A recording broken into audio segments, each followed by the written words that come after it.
che yo kare naragupfiriye urazi hano nakuzanye kugira ngo ndakwereke yuko nzoguprotectinga naraje ngaho urira unakangara ngira ndakubwire jewe ndi umugabo wuze nuye ndayikundagura ego yabaye hatari ukuvuga rero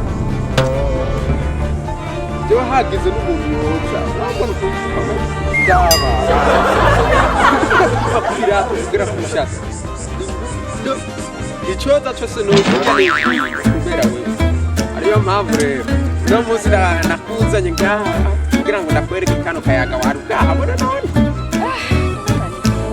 rero twege twibandanirize ndakwereka akarere ni kuvuga yuko haje n'igikoko niyo kangara ugarutse no munsi noba mpiriwe ahubwo nohita ndayipfyonda nkakwereka yuko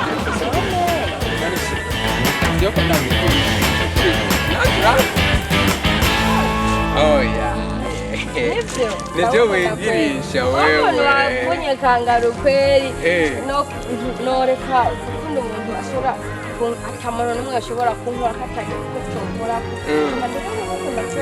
none nyumva nkunda ngereke nterure ndawe reka ndabakunda barabanza nteruye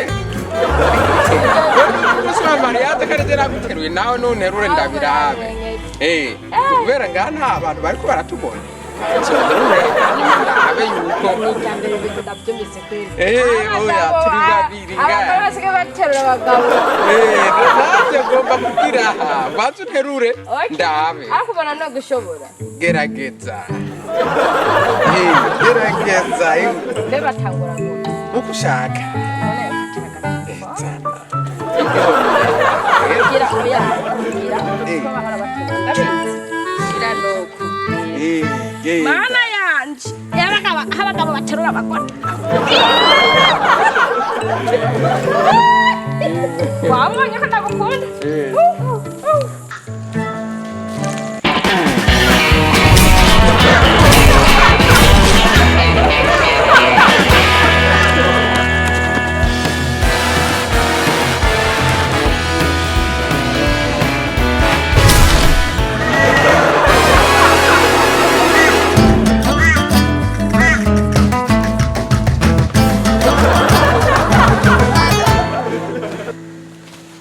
Ako wa mugoreo muri no shamba mwamaje ukwegera muzanye n'umugabo wanje kaya kagabo kawe mbonye kirutse kangana ni spaghetti niko abonye ko kwinjiza mwiri shamba ukumva nyene ko ufise protection nyene ikwiye nta nisoni mupfa hari haruguru ntimwabonye ko hari hicapa cavuga ati ntimwinjire mwiri shamba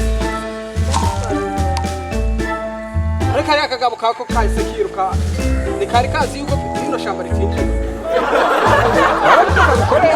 kagusize ndakiruka karagenda ubona kaya gashobora kuguha protection ikwiye vrema mwiri shamba ringana uko wenyene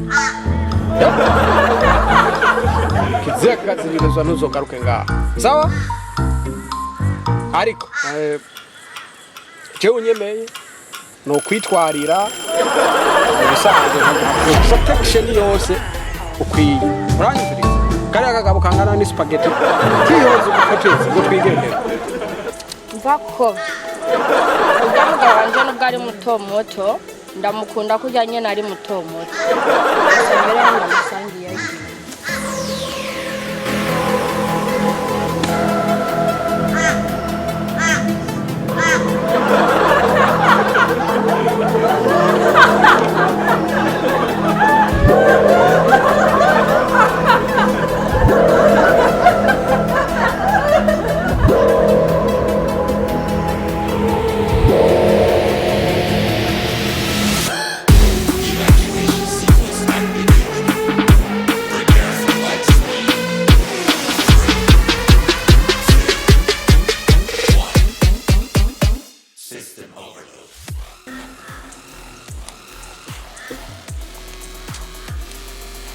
Action. Ya, aduh, kunder udah be. Kubuza eze. Nibeshye n'ukuri. Okay, hamure mungu. Ubona? Hallelujah. Yeah, everybody. Cut. Nakuye nawe.